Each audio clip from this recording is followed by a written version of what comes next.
আজ পহেলা বৈশাখ, নববর্ষের প্রথম দিন। বাংলা পঞ্জিকার পাতায় আজ যুক্ত হলো নতুন বছর। পহেলা বৈশাখ বাঙালির জীবনে নতুন বছরের শুরুর দিনই নয়, এদিনে জীর্ণ পুরনোকে ছুঁড়ে ফেলে নতুন আবাহন করে বাঙালি। প্রিয় দর্শক, সমকাল লাইভে রমনার বটমূল থেকে সরাসরি আপনাদের সঙ্গে যুক্ত রয়েছি আমি মামুন সোহাগ।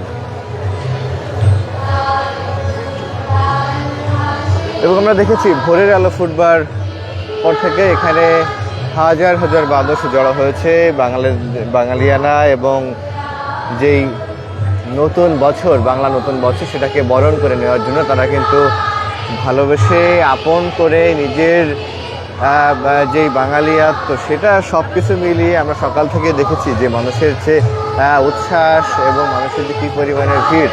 এবং এখন যদি বলে থাকি যে নতুন বছরের বরণ করে নিতে বরাবরের মতো এবারও কিন্তু ঠিক সেইভাবেই প্রস্তুত বাংলাদেশ।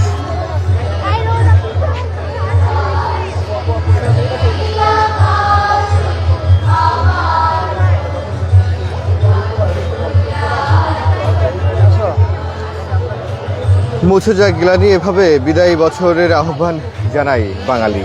পহেলা বৈশাখ আমাদের সকল সংকীর্ণতা পরিহার করে উদার নৈতিক জীবন ব্যবস্থা গড়তে উদ্বুদ্ধ করে, আমাদের মনের ভেতরের সকল ক্লেদ জীর্ণতা দূর করে আমাদের নতুন উদ্যমের বাছের অনুপ্রেরণা যোগায়।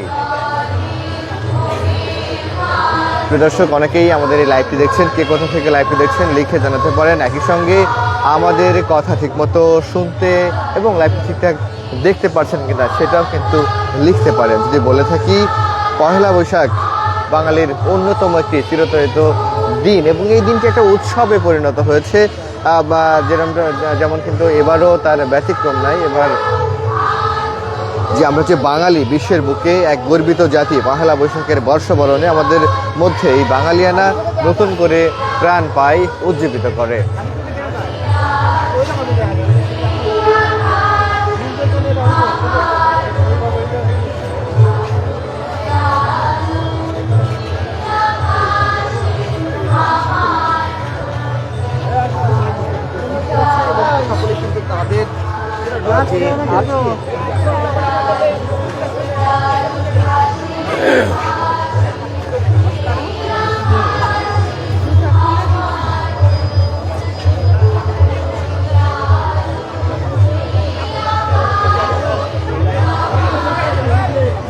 সকাল থেকে দেখছিলাম যে গান কবিতায় মুখর, কিন্তু এই মুহূর্তে রাজধানীর রমনার বটমূল ছায়ানটের আয়োজনে এখানে চলছে বর্ষবরণ অনুষ্ঠান।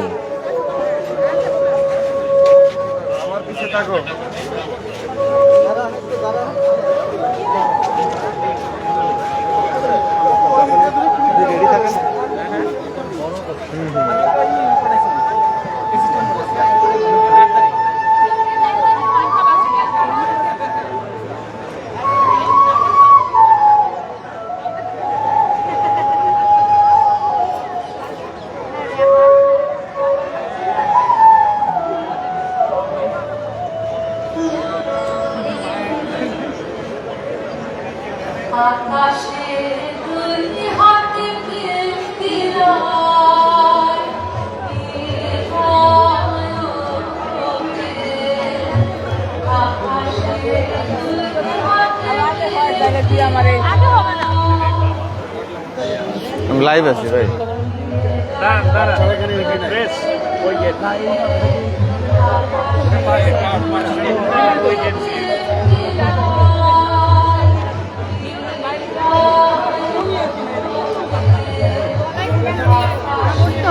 করতেছি আমি লাইভে লাইভে লাইভে লাইভে লাইভে আমি